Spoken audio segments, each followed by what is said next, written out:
പന്തളം നഗരസഭയിൽ CPM-ന്റെ ഇടതുമുന്നണിയുടെ വലിയൊരു തിരിച്ചുവരവാണ് ഇപ്പോൾ ഈ തെരഞ്ഞെടുപ്പിൽ നമ്മൾ കാണുന്നത്.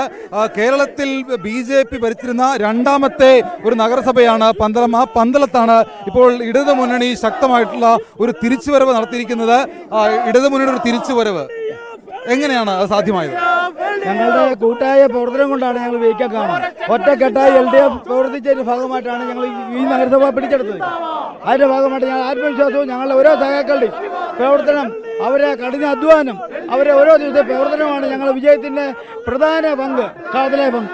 പക്ഷേ തദ്ദേശ തെരഞ്ഞെടുപ്പിൽ ഇടതുമുന്നണിക്ക് മുൻകാലങ്ങളിൽ ഉണ്ടായിരുന്നത് പോലെയുള്ള ആ ഒരു ആധിപത്യം ഇത്തവണയില്ല. പക്ഷെ അപ്പോഴും പന്തളത്ത് ഇടതുമുന്നണി ശക്തി കാണിച്ചു.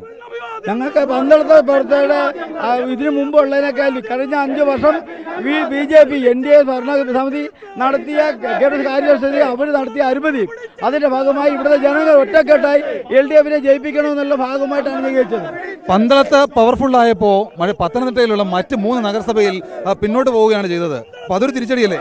പന്തളത്ത് ഞങ്ങൾ കഴിഞ്ഞ 5 വർഷക്കാലമായി പ്രതിപക്ഷം എന്നുള്ള നിലയിൽ ശക്തമായ പ്രതിരോധങ്ങളും പ്രതിഷേധങ്ങൾ തീർത്തതിന്റെ ഭാഗമായിട്ടാണ് ഈ നാട്ടിലെ ജനങ്ങൾ BJP-യുടെ അതേപോലെ NDA-യുടെ അഴിമതിയും കെടുകാര്യസ്ഥതയും ഞങ്ങൾ ശക്തമായി നാട്ടിലെ ആളുകളും പ്രതിപക്ഷങ്ങൾ എന്നുള്ള നിലയിൽ ഞങ്ങളുമെല്ലാം അതിശക്തമായ ജനങ്ങളുടെ മുമ്പാകെ അവതരിപ്പിച്ചതിന്റെ ഭാഗമായിട്ടാണ് ഞങ്ങൾക്ക് ഇത്രയും വലിയൊരു ഭൂരിപക്ഷം കിട്ടിയത്.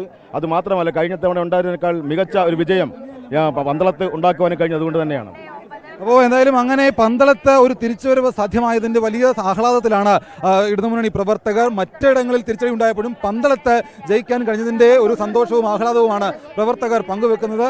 എന്തായാലും കേരളത്തിലുടനീളം വലിയൊരു തിരിച്ചടി ഇടതുമുന്നണിക്ക് ലഭിച്ചിട്ടുണ്ട്. പക്ഷേ പന്തളത്ത് BJP-യിൽ നിന്ന് അധികാരം ഇടതുമുന്നണി കഴിഞ്ഞു എന്നുള്ളതാണ് ഏറ്റവും ശ്രദ്ധേയമായിട്ടുള്ള കാര്യം.